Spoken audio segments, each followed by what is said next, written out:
2025 आ चुकी है और आप अभी भी उस तरीके की तलाश में हैं जिससे आप पैसा कमा सकें।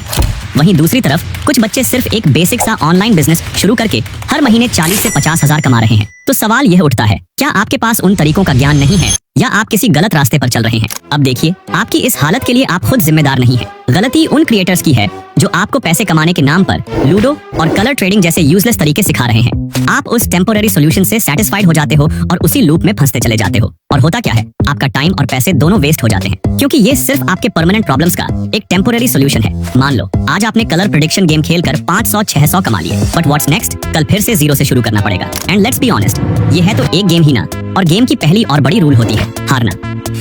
जब आप जीतते हैं तो उन कंपनियों को उतना फायदा नहीं होता जितना आपके लॉस करने से होता है। मैं ये इतने कॉन्फिडेंस से इसलिए बोल रहा हूँ क्योंकि मैंने खुद ये सब एक्सपीरियंस किया है। मेरा एक दोस्त है आंसू, वो इतना इंटेलिजेंट था कि देखकर आप आसानी से कह सकते थे कि इसका फ्यूचर तो ब्राइट है। लेकिन क्या हुआ, 12वीं की पढ़ाई के लिए वो कहीं रेंट पर रूम लेकर अकेला रहने लगा और कभी उसे पॉकेट मनी की जरूरत पड़ी होगी तो उसने यूट्यूब पर सर्च किया हाउ टू अर्न मनी। सामने कई सारे वीडियो आए जो कलर प्रेडिक्शन और लूडो जैसी गेम्स के वीडियो थे। उसने लूडो वाली वीडियो देखी, लूडो डाउनलोड किया और कुछ पैसे लगाकर खेला और लकी वो जीत भी गया। उस दिन उसने करीब 1000 से 1200 रुपए जीत लिए। और फिर क्या हुआ, वो पूरी तरह से गेम का एडिक्ट हो गया। कुछ दिन तक जीत का सिलसिला चलता रहा, फिर गेम ने अपना असली रंग दिखाना शुरू किया और वो लड़का धीरे धीरे पैसा हारने लगा। और अब तक वो इतना एडिक्ट हो चुका था, उसके घर से जितना भी पैसा आता था खर्चों के लिए वो सारा पैसा उस गेम में लगा देता था। इतना होने के बावजूद भी वो नहीं रुका। उसने एक चाइनीज कंपनी से लोन लिया और उस पैसे को गेम में लगाना शुरू कर दिया। अब उस पर इतना प्रेशर आने लगा कि वो बिना अपने पेरेंट्स को बताए पढ़ाई छोड़कर कहीं काम करने चला गया। अब आप सोच रहे होंगे क्या उसने अपनी गलती से कुछ सीखा होगा और गेम छोड़ दिया होगा, बट नहीं, वहाँ उसे काम के जितनी भी पेमेंट्स मिल रही थी वो भी गेम में हारता जा रहा था। अब उसके पास खाने तक के पैसे नहीं बच पा रहे थे, क्योंकि गेम का एल्गोरिदम ऐसे डिजाइन किया जाता है कि वो आपको इतना एडिक्ट कर देता है कि आपके दिमाग में बस एक ही थॉट आता है, बस इस बार पैसे लगा देता हूँ और सारा लॉस रिकवर कर लूंगा। लेकिन इसमें आप हारते ही जाएंगे। इसलिए आपको ऐसे टेम्पोररी आइडियाज के बजाय एक परमानेंट मनी मेकिंग बिजनेस शुरू करना पड़ेगा जो आपको लंबे वक्त तक पैसा बनाकर दे सके। और इस वीडियो में मैं आपको ऐसे ही मेथड्स बताऊंगा। मेथड नंबर 1 है Amazon KDP। हो सकता है आपने Amazon KDP के बारे में अभी तक न सुना हो, क्योंकि इंडिया में ये अभी बहुत कम लोग कर रहे हैं। लेकिन अगर USA की बात करें तो वहाँ ये एक बूमिंग बिजनेस बन चुका है। और अगर आप अभी शुरुआत करते हैं तो आपके लिए ये एक गोल्डन अपॉर्चुनिटी हो सकती है, क्योंकि अभी कंपटीशन कम है। Amazon KDP यानी Kindle डायरेक्ट पब्लिशिंग एक ऐसा प्लेटफॉर्म है जहां आप अपनी ई बुक्स या लो कंटेंट बुक्स पब्लिश करके पैसिव इनकम कमा सकते हैं और आपको प्रोफेशनल राइटर होने की जरूरत नहीं है। Amazon KDP का प्रोसेस बहुत सिंपल है। यहां आप अपनी बुक अपलोड करते हैं और फिर Amazon उसे दुनिया भर के रीडर्स तक पहुंचाता है। जब भी कोई आपकी बुक खरीदता है तो आपको 60 से 70% रॉयल्टी मिलती है।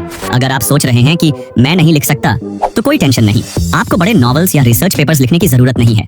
आप लो कंटेंट बुक्स जैसे जर्नल्स, प्लानर्स या कलरिंग बुक्स भी पब्लिश कर सकते हैं। USA में इनकी डिमांड बहुत हाई है और इंडिया में भी धीरे धीरे यह ट्रेंड बढ़ रहा है। शुरू करना आसान है, बस एक कैटेगरी ढूंढो, जैसे ग्रेटिट्यूड जर्नल्स, फिटनेस प्लानर्स या किड्स कलरिंग बुक्स। कैनवा जैसे फ्री टूल्स का यूज करके अपनी बुक का डिजाइन तैयार कीजिए और फिर Amazon KDP पर अपलोड कर देना है। इसके बाद डिलीवरी, कस्टमर हैंडलिंग और मार्केटिंग का काम Amazon खुद करता है और आपको हर सेल पर रॉयल्टी मिलती रहेगी। तो अगर आप ऐसा बिजनेस चाहते हैं जो आपको पैसिव इनकम दे और आपके एफर्ट्स का लॉन्ग टर्म रिजल्ट मिले, तो Amazon KDP आपके लिए एक परफेक्ट चॉइस हो सकता है।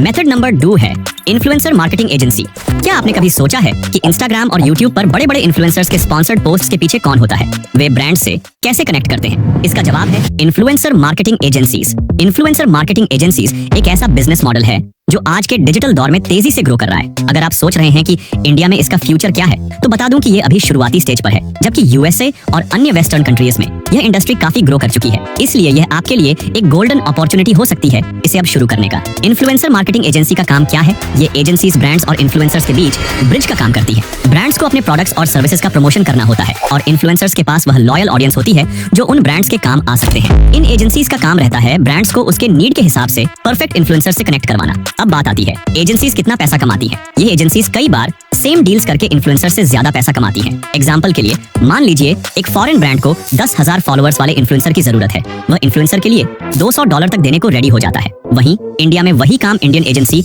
80 से $100 में भी करा देती है।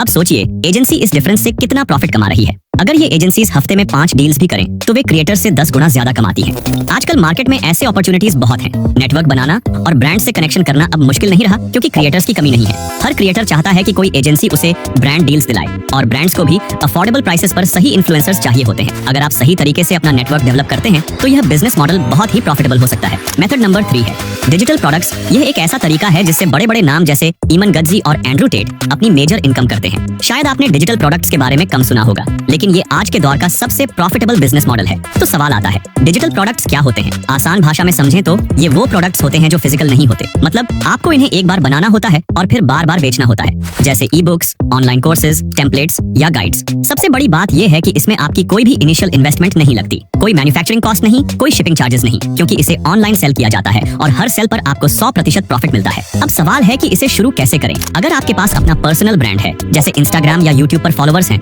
तो ये आपके लिए सोने पे सुहागा है। आपका ऑडियंस पहले से ही आपको ट्रस्ट करता है। अब बस उन्हें value based digital products offer कीजिए और सेल्स शुरू हो जाएंगी। लेकिन अगर आपका पर्सनल ब्रांड नहीं है तो भी चिंता करने की जरूरत नहीं है। यहाँ पर आपको इन्फ्लुएंसर मार्केटिंग का सहारा लेना होगा। आप किसी अच्छे इन्फ्लुएंसर के साथ पार्टनरशिप कर सकते हैं और उन्हें एक 50-50 कमीशन डील ऑफर कर सकते हो। मेथड नंबर 4 है YouTube ऑटोमेशन। अभी के टाइम पर YouTube हो या Instagram, हर जगह YouTube ऑटोमेशन की बात हो रही होती है। लेकिन सवाल ये है, क्या YouTube ऑटोमेशन सच में काम करता है या फिर ये बस एक और क्लिकबैट ट्रेंड है?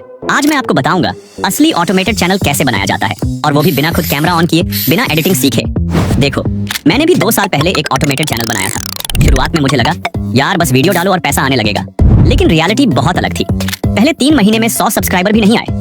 तब समझ आया ऑटोमेशन कोई मैजिक नहीं, ये एक सिस्टम है जिसे आपको सही स्ट्रेटजी से बनाना होता है। 90% लोग ऑटोमेशन को गलत समझते हैं। फेसलेस चैनल होने का मतलब ऑटोमेशन नहीं होता। ऑटोमेशन का असली मतलब होता है एक प्रोसेस बनाना, जिसमें हर काम के लिए एक्सपर्ट्स को हायर किया जाता है, जैसे script writing, video editing, thumbnail designing.